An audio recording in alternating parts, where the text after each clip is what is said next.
Oy guys, so dami talagang nag-react sa picture post ko kagabi, no? Yung patungkol dito, ayan, dito sa ating fader, sa ating mixer na yung advice ko na kapag hindi mo siya gagamitin, isiangat mo lang siya para hindi siya madaling masira. Ayan, so dami nag-react dun guys. Meron namang sumang-ayon at meron din namang hindi sumang-ayon. Yung iba pa nga dun is parang dinidegrade na tayo. Well anyway, yun na nga. Hindi ako mapakali guys kung wala akong masagot na concrete talaga na solution or concrete na answer. Though sinagot naman natin yung iba kung bakit natin nasabi na dapat nakaangat lang yung mga fader ng ating mixer kapag hindi gagamitin. But yun, hindi pa rin ako mapakali guys, kaya ang ginawa ko, nagtingin-tingin ako sa YouTube guys ng ng mga videos ng unboxing ng mga mixers, and to my surprise, eto yung mga nakita ko. Alright, so ito namang video na to is from RTV Tips. Ayan, thank you sir sa video mo. Ayan, pahiram muna.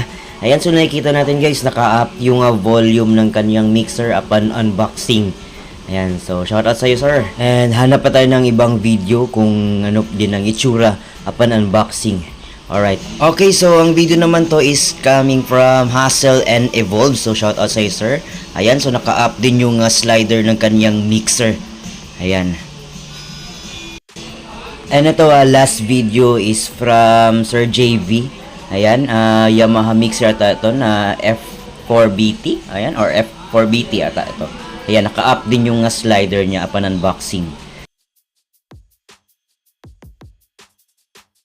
And shoutout nga pala kay Sir Eddie guys, no, though yung kanyang sagot niya ni Sir Eddie is dapat daw nakababa lang. Pero yung explanation niya kasi is depende din kasi daw sa condition ng environment. Kasi si Sir Eddie is sa Middle East kasi siya na-assign. So maalikabok na lugar doon. Kaya yung kanyang mga fader daw guys is binababa niya para hindi madali mapasukan ng alikabok. And then kasi nag-send kasi ako sa kanya ng picture sa Google na ang advice din is nakaangat. Kaya ang sabi niya baka sa ibang lugar daw, ang gumawa daw ng article na yun, baka taga ibang lugar. Depende sa environment condition. Pero sa kanilang lugar kasi daw guys, since maalikabok, so binababa niya yung kanyang fader para hindi madaling mapasukan ng alikabok. So shoutout sa Sir Eddie, thank you sa iyong mga inputs. At si Sir Eddie pala is sound technician or sound engineer sa ibang lugar. Napakagaling na sound engineer yan guys. Alright. So, yun na nga guys, no? So, sa tingin nyo, ano ba talaga yung tama o dapat na practice natin dito guys, no? Kapag hindi ginagamit yung mixer, nakababa lang ba siya o nakaangat kapag hindi ginagamit? And tanong ko lang din kung bakit tuwing mag-unbox tayo ng mixer, even this one, and yung Hawk 16 ko, yung Joson, pagbukas ko talaga guys is nakaangat yung mga fader. And even sa yung nakaraan ko pa na mixer, yung Riural, matagal na din yun.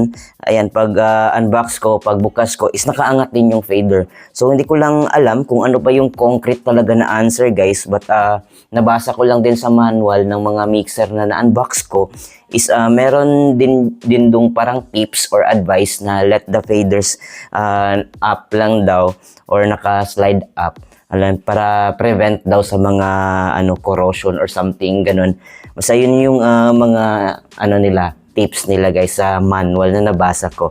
But for you guys, sa inyo, ano ba yung sa tingin nyo yung tama o dapat? Kasi may kanya-kanya din tayo na opinion. And don't worry guys, free lahat mag-comment. Huwag lang tayo maging maging bastos. Ayan. So kahit na sang-ayon o isang-ayon, pwede tayo mag-comment dyan guys. Okay, so yun lang. Hanggang sa susunod. Alright.